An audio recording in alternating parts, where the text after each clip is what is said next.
नमस्कार, आपका स्वागत है भारत होम्योपैथी के यूट्यूब चैनल पर। और आज इस वीडियो में हम जानेंगे क्या अस्थमा फैलने वाली बीमारी है या फिर अस्थमा एक दूसरे से ट्रांसफ़र हो सकता है, ट्रांसमिटेड डिजीज़ है।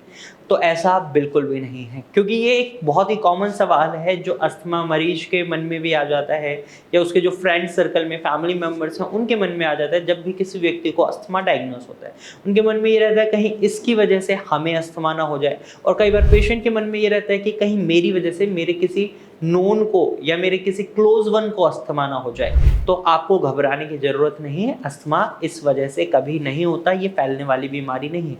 इसके कई कारण होते हैं जिनके बारे में आपको भी पता होना चाहिए, तो इस वीडियो को एंड तक देखिएगा। सबसे कॉमनली कारण जो अस्थमा होने का होता है वो होता है जेनेटिक फैक्टर। अगर आपके फोरफादर्स, पेरेंट्स में से किसी को भी रेस्पिरेटरी प्रॉब्लम रही है या अस्थमा की प्रॉब्लम रही है, तो चांसेस हैं आगे आने वाली जनरेशन में ये प्रॉब्लम डेवलप हो सकती है। दूसरा कारण इसका होता है एनवायरमेंटल चेंज, जैसे आपका मौसम बदल रहा है उसकी वजह से हो सकता है। साथ ही साथ अगर आपके घर में आपने पैट्स को पाल रखा है तो पैट्स के जो डेंड्रस होते हैं यानी बाल होते हैं उसकी वजह से अस्थमा फैल सकता है, या डस्ट की वजह से, पॉल्यूशन की वजह से, पॉलन ग्रेन्स यानी पराग कण जो हवा में घूम रहे होते हैं उनसे भी अस्थमा डेवलप हो जाता है, ट्रिगर कर जाता है। फैक्ट्री में अगर आप काम कर रहे हैं तो इसकी वजह से, या केमिकल्स के कांटेक्ट में आते हैं तो भी अस्थमा हो सकता है, या फिर आप स्मोकिंग करते हैं या आपका नोन कोई स्मोकिंग करता है, आप उसके साथ खड़े रहते हैं तो कहीं ना कहीं आप पैसिव स्मोकर बन जाते हैं। तो स्मोकिंग या तंबाकू के धुएं से भी अस्थमा बढ़ता है, एग्रीवेट होता है, बन जाता है।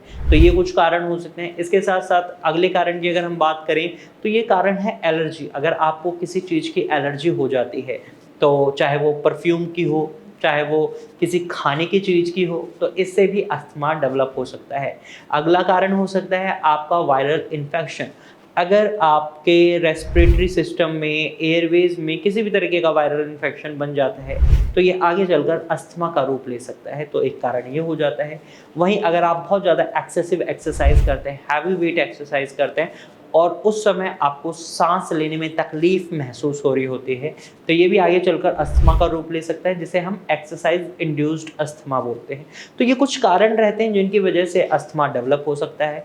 तो अगर आप भी अस्थमा से सफ़र कर रहे हैं तो आई होप आपको समझ आ गया होगा कि अस्थमा कैसे होता है और ये कोई फैलने वाली बीमारी नहीं है। और अगर आपको ये लगता है कि अस्थमा का इलाज संभव नहीं है तो यहाँ आप गलत हैं।